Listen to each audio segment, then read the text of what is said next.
என் வாக்கு என் உரிமை. நம் நாட்டில் வரக்கூடிய ஏப்ரல் மாதம் நாடாளுமன்ற தேர்தல் நடைபெற இருக்கிறது. நம்மை ஆள்வதற்கு தகுதியான தலைவர்களை நாம் தேர்ந்தெடுக்க கடமைப்பட்டிருக்கிறோம். ஜனநாயக முறைப்படி இது நடக்க வேண்டும் என்பதற்காக தேர்தல் ஆணையம் சிறப்பாக அதன் பணிகளை ஆற்றி வருகிறது. அதன் அடிப்படையில் தூத்துக்குடி மாவட்ட ஆட்சியரின் ஆணைக்கிணங்க காயல்பட்டினத்தில் ஒத்திகை நடைபெற்றது. அதாவது தேர்தலுக்கான ஒத்திகை நடைபெற்றது. 3 இடங்களில் இந்த ஒத்திகை நடைபெற்றது.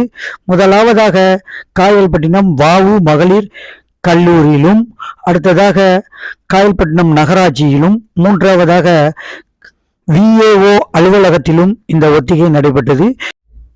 இதில் காயல்பட்டினம் வஉஜிகா கல்லூரியில் மாணவிகளுக்கு இந்த ஒத்திகை ஆனது அளிக்கப்பட்டது.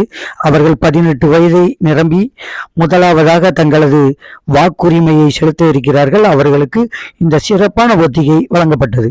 அதாவது நாம் வாக்குச்சாவடியில் நுழைந்தவுடன் வாக்குச்சீட்டை சரிபார்க்கும் அதிகாரி நமது ஆவணங்களை சரிபார்த்து வாக்களிக்க நமக்கு அனுமதி அளிப்பார். நாம் இந்த காட்டக்கூடிய இந்த மிஷினில் வாக்களிக்க வேண்டும்.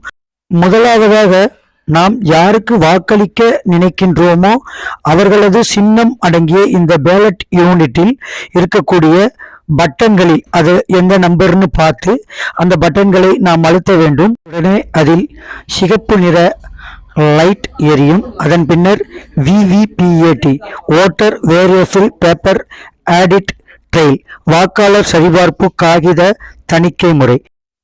யாருக்கு வாக்களித்தீர்கள், அவர்களது பெயர், சின்னம் மற்றும் வரிசை எண் ஆகியவை இவை அனைத்தும் 7 வினாடிகளில் நீங்கள் சரிபார்த்து கொள்ளலாம். அதன் பின்னர் நீங்கள் யாருக்கு வாக்களித்தீர்களோ அனைத்தும் உங்களுக்கு அச்சடிக்கப்பட்டு உங்கள் கைகளில் கிடைக்கும். எனவே நாம் முறையாக வாக்களித்து நமது ஜனநாயக உரிமையை சரியாக செயல்படுத்துவோம். நாட்டிற்கு நல்ல தலைவர்களை தேர்ந்தெடுப்போம். நன்றி, வணக்கம்.